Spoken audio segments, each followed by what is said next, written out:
If you were watching on 19 News at noon, you saw it. The courtroom erupted after a guilty verdict in a high-profile murder case. A jury convicted Robert Shepard in the death of former Cleveland Mayor Frank Jackson's grandson. Investigator Hannah Catlett was in the courtroom for the somewhat unusual way the trial ended today.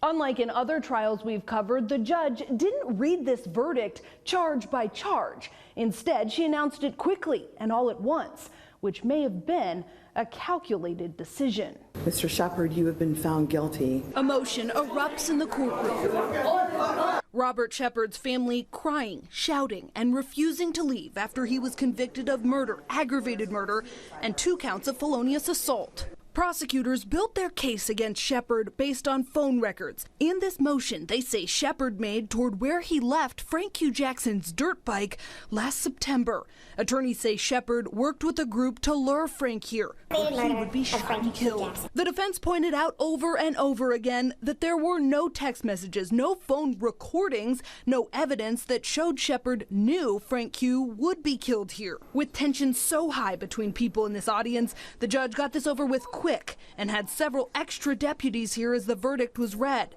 They helped control Shepard's family, one member yelling, "This is stupid." Meanwhile, relief on the faces of Frank Q's family. Former Mayor Frank Jackson himself here for the entirety of the trial and the verdict. Understanding this is a highly emotional case, I approached the former mayor off camera. He told me he didn't want to talk about this case. Hannah Catlett, 19 News. All right, thank you, Hannah. And Hannah has covered this case extensively in our true crime podcast, Dark Side of the Land. You can subscribe today wherever you get your podcasts and get caught up on Hannah's episodes, The Mayor and the Murder.